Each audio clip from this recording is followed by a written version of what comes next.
Greetings, fellow dungeon delvers, and welcome to DORAN'S and Dragons, where we work together to come up with Dungeons and Dragons 5th edition builds for your favorite League of Legends champions. Today we're building Braum, the heart of the Freljord. As a boy, Braum's mother taught him the values of kindness and the familial bond of the people of the Freljord. His legendary strength and endurance to the elements is brought on by his iceborne heritage. Braum's shield was taken from the door of a vault embedded in a mountain. There was a troll child stuck behind, and rather than try and break the unbreakable door, Braum simply punched around it, or so the stories say. Braum considers himself to be tribeless, but sees all of his fellow Freljordians as his brothers and sisters. Though he's a strong and powerful person, Braum's dream is to retire and become a humble poro herder. Before we get started with the build, go ahead and like the video and hit that subscribe button so you're always notified when we release our builds. We'd like to thank one of this month's DORAN'S Blade patrons, Choji Boy. Choji Boy chose Braum to build as part of the reward for our Blade tier patrons. Speaking of, we released our first homebrew, Denizens of the Void, to our Blade patrons in August. We also started a cool little merch shop. Come join us for discounts on that and homebrewed content every month. Alright, now let's get into it. First, let's cover the goals of this build. Braum needs to embody the heart of the Freljord. That means high strength and even more tankiness. We also need Orin's workshop door. This is a shield the size of an entire door. Finally, we need to be able to not only endure the cold, but wield it as a weapon against those who would harm our allies. For race, we're going to go with lizard folk. Or, variant human. Because feats. Also, like 80% of League's characters are humans. Give me a break. But hey, you all know the drill at this point. Variant humans get a +1 to 2 abilities. We're going to take Dexterity and Constitution.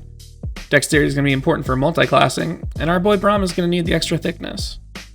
We also get a skill proficiency. We're going to go with Athletics for our leaping to and fro in combat. And finally, we get our free feat. We're going to go with Tavern Brawler. This gives us a +1 to our Constitution and proficiency with improvised weapons, which is going to let us use our shield as a weapon. We also bump our unarmed strike damage to D4 instead of 1. Finally, when you hit a creature with your shield or an unarmed strike, you can use your bonus action to grapple that creature, and maybe give it some of those concussive blows we're going to get in a little bit. Braum's background as a Freljordian makes him a clear Outlander. We get 2 skill proficiencies, one is survival, and we get to pick another. Animal handling will help us with our love and caring for little poros. The Wanderer feat will help you navigate your way around the world as you have excellent memory for maps and geography. You can also find food for you and your party if the land is capable of providing it, in case your DM tracks things like that, or if that's the kind of survival campaign you're into. Hello, Standard Array, my old friend. I've come to talk with you again. Because a champion needs a building, and rolling isn't a given. But hey, if you want to roll, go ahead. We have a few multi-classing requirements. We need a 13 in Strength, Dexterity, and Wisdom. For once, we're not opening with any of these. We're starting with Constitution. Braum is a thick boy, and we need some love in that department. Strength is next. He's a jack with a capital J. He makes even the swollest of swole blush in his presence. Wisdom is after that. The lessons he learned from his mother turned him into one of the wisest and kindest men in the Freljord. After that, we'll take Dexterity. We'll still hit our multi-classing minimum thanks to our racial stat bonus, and then we'll take Charisma at a 10. If we didn't have to hit multi-classing requirements, I'd love for this to be a bit higher. And finally, we'll dump our Intelligence. No shots at Braum or anything, but we've got to dump something, and this is the best candidate. For equipment, this is a pretty light build actually. We need a big shield, like the size of a door big. We don't need armor, thanks to a feature we'll get from our first class. Alright, let's kick this off with a level in Barbarian. They have a D12 hit die and proficiencies with all weapons, all armor types except heavy, and shields. We also get to choose 2 skill proficiencies. Intimidation just on pure muscle and bravado, and nature for the lessons he learned in the Freljord.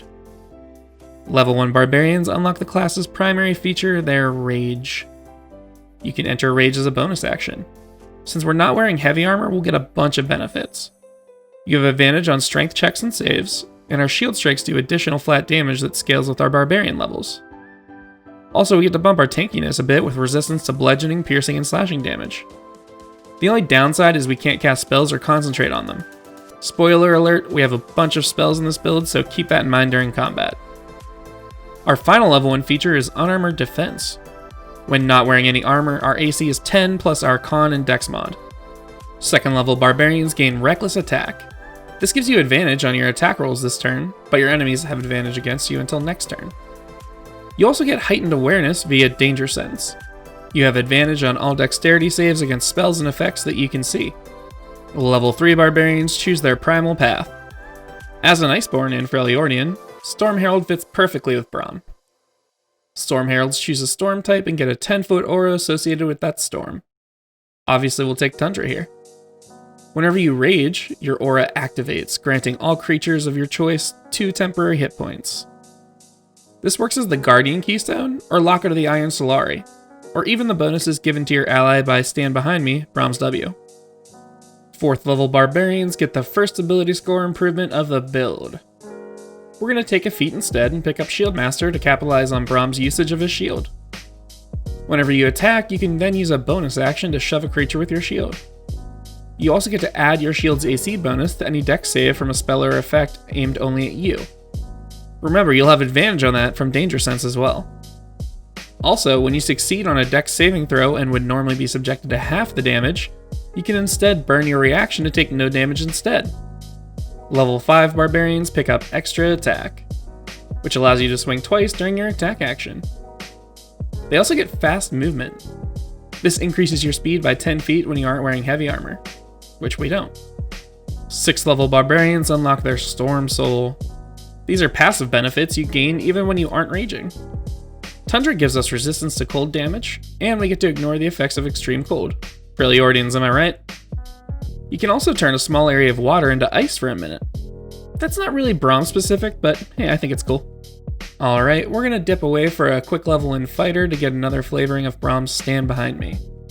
Fighters have a D10 hit die and give us no new proficiencies. We do get a fighting style though, and we'll pick the Protection option. Whenever a creature attacks someone other than you within 5 feet of you, you can burn your reaction to impose disadvantage on the attack roll. The final fighter feature we'll get is Second Wind. This lets you heal 1d10 plus your fighter level as a bonus action once per rest. Obligatory, don't forget to use it before your hit die message. Alrighty, now that we got our fighter level down, it's time to round out our martial abilities with a trip down Monk Avenue. Monks have a d8 hit die and we gain no new proficiencies.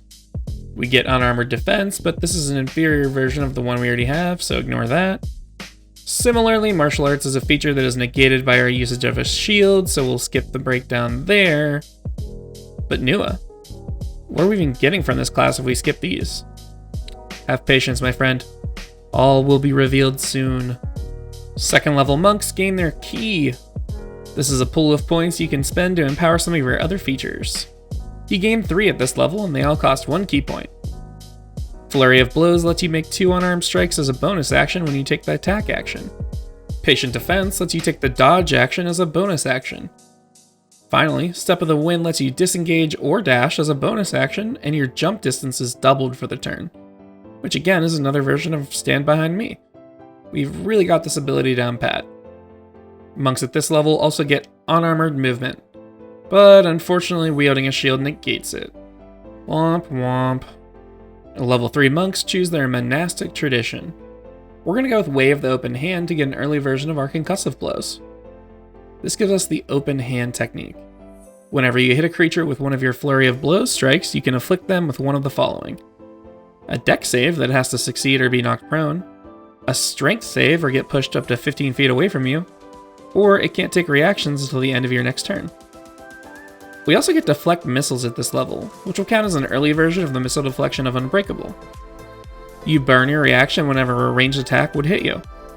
The damage is reduced by 1d10 plus your dex plus your monk level. If this reduces it to 0, you can spend a key point to yeet the missile at something else instead. 4th level monks gain an ability score improvement. We're going to start thickening our boy up with 2 points in Constitution.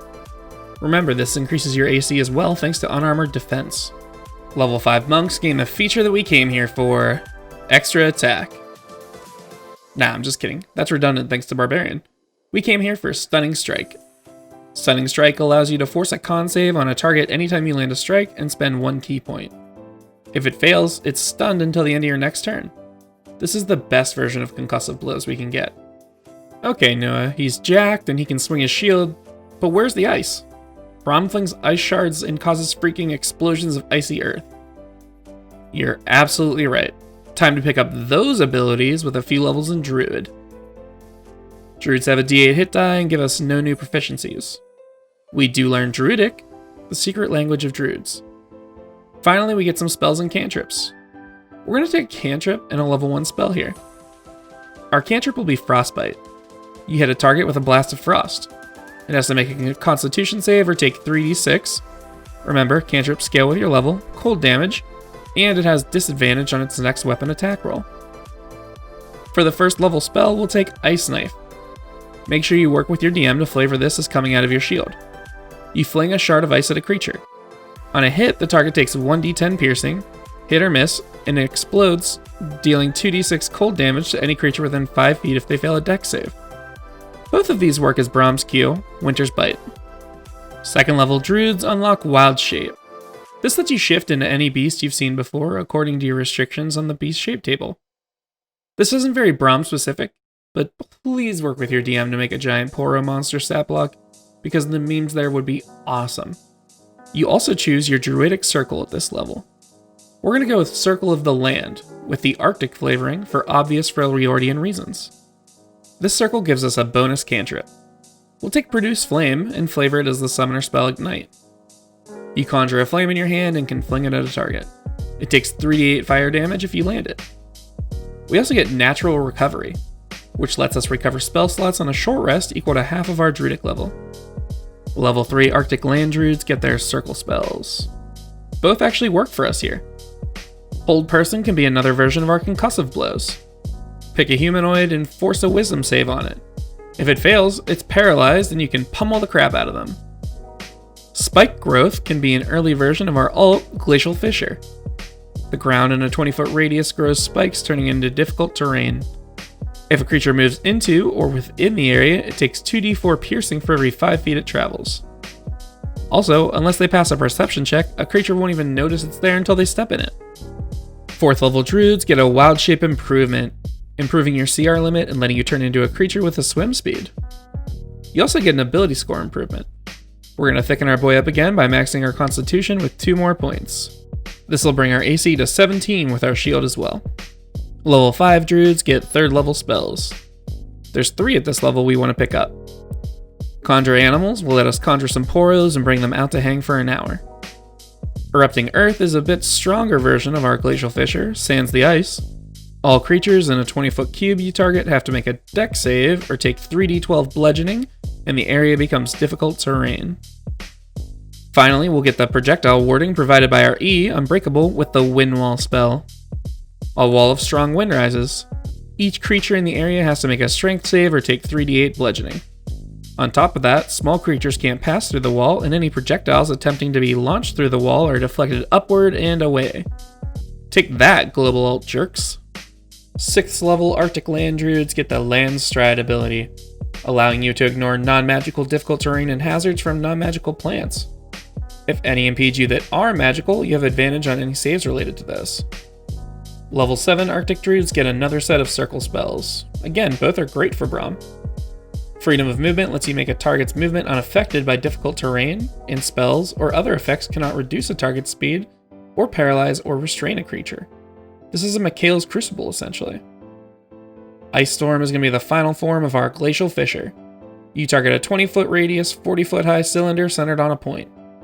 Each creature in this range has to make a dex save or take 2d8 bludgeoning and 46 cold as they start to be assaulted by hailstones. The entire area is difficult terrain until the end of your next turn. 8th level druids get another Wild Shape improvement. Now Braum can turn into a Flying Poro! Or any other flying creature as long as the CR is 1 or under. We also get an ability score improvement. We're going to round off our odd scores in Strength and Wisdom for some extra damage and better spell saves. Alright, now that we've completed the build, let's see how we did. First, the good. Braum is hella thick, and we accomplished that here. 218 HP and 18 AC is decently tanky. We also have our icy abilities. We can fling our ice shards and tear the earth asunder. Finally, we have the ability to smack fools so hard they don't see straight. Now the bad. This build is very low damage, which is part of being a support role in D&D and League. Multiclassing 4 times costs us quite a bit of the more powerful features of each of those classes. And finally, if your DM gives you a hard time about letting your shield be the focal point of your spells for flavor purposes, you may not get the same feel out of the build, so try to win them over. So, what'd you think? I've included a link to this build via D&D Beyond in the description below, as well as Amazon links to the books used in the build. If you enjoy this type of content, please consider supporting us on Patreon. We have a few awesome rewards, including access to our Discord community and monthly homebrew releases. We plan on churning out one League Champion build every week. Thanks for watching, and hopefully we'll catch you on the Rift, or in the Forgotten Realms.